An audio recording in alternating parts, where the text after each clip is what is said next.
Hi, my name is Andy Petro. I want to talk to you today about an experience that I had a few days before graduation. We went to a senior class picnic just prior to graduation, and in that picnic event, during that picnic event, I was swimming out to a raft by myself, got cramps, I drowned, I died, I went into the light, and then I came back again. What I'd like to describe to you is the process of dying. First of all, the drowning process was not a fun process. It was horrible, it was painful. I was stuck at the bottom of the lake. I had aches and pains in every cell of my body. I didn't know what else to do. I was screaming internally for one breath of air. All I wanted was one breath of air, but I couldn't get it. And then a voice inside of my head said to me, Andy, called me Andy, it said, Andy, you need a rest, just for a moment. And I said to the voice, no, I don't think I want to rest. I have to get up for the air. And in trying to get up, I found that I was stuck in the mud. My hands were stuck in the mud, I couldn't pull them out, and I'm imprisoned.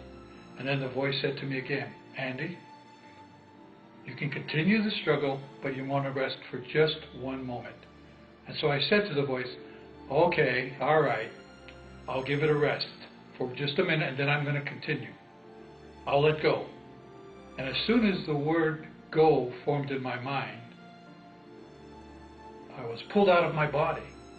And all of a sudden, I looked down and I could see my body stuck in the mud. But I'm in a body. I can feel it.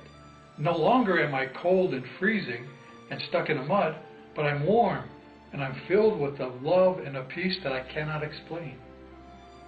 So in less than a microsecond, from freezing, cold, horrible pain, I was filled with love and peace and happiness and smiles.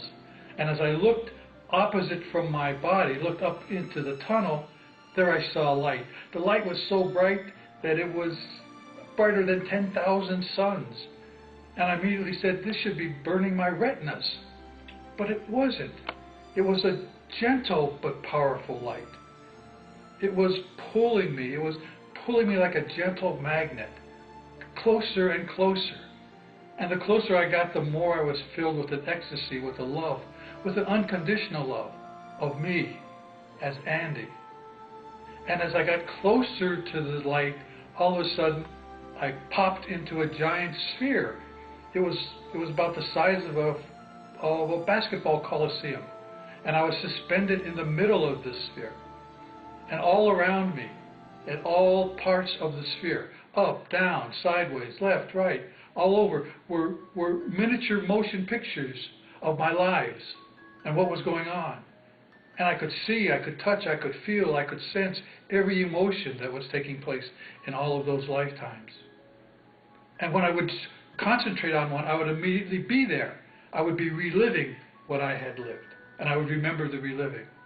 And then I would think about another area, and then I'd pop into another movie. And I would do this for some period of time, but you have to understand that when you're in the eternal now, time doesn't make any sense. So it isn't time like yesterday, today, and tomorrow. It's happening all the time, all at once. And I was there for an extended period using earth terms. And then all of a sudden I popped out of the sphere, and now I'm in front of the light. And the light is so warm and so glowing and so forgiving. And the light had no judgment. There was no condemnation. There was no blaming, no shame. There was nothing but love and acceptance. And the light was viewing me. The light knew everything that I ever thought, did, or will do. It knew everything. And the light welcomed me. And the light said, Andy, don't be afraid. And I was impressed. I mean, the light knew me and called me by my name. Called me Andy. Oh, that was pretty good. And then the light said, Andy, I love you. And then the light said, Andy, we love you. Now when the light said, Andy, we love you, I looked in back of the light. And the light was a huge, giant form that I've never seen on earth, and I cannot describe, but I recognize it. And I can see it right now in my mind's eye. And as the light said to me, Andy, we love you, in back of the light were billions and billions and billions of other lights. And all of them knew me. And they all said in a giant chorus, welcome home, Andy. And I said out loud, I'm home. At last I'm home. And the light welcomed me. The light absorbed me into the light. So I was part of the light. And once I was in the light, I knew everything the light knew. I knew all about the universe. I knew everything about flowers, about plants, about asteroids, about suns, about novas, everything. I didn't have a question for the light. Why? Because I know all the answers. I had nothing to ask. And we laughed and we played. And by the way, the light has a fantastic sense of humor. We would view some of the really silly things that I did in my lifetime, and we'd be laughing at how serious I took them. Because life down here is an illusion. It's a game. Don't take it so serious. The life has a wonderful sense of humor. And we're laughing and we're talking and we're just having a great time. And then the light says to me, Andy, you have to go back. Now, I'm not going back. I said to the light, I don't think so. I'm home. I'm staying. And then the light said to me for the second time, Andy, you're going back. And I said, no, you don't understand. I don't want to go back into that body. I don't want to go back on earth. I'm home here in the light. And then the light said for the third time, Andy, you're going back. And as soon as I heard the K from the back, I was pushed back into my body, filled with pain and anxiety. And during all of that process, I was now on the beach, and my friends were pushing the water out of my lungs, and I was coughing the water out, and I was completely conscious. And I was crying. And all of my classmates thought I was crying from the pain of drowning. But I was crying because I was no longer in the light. I was back in my body. I was back on earth. I wanted to be in the light.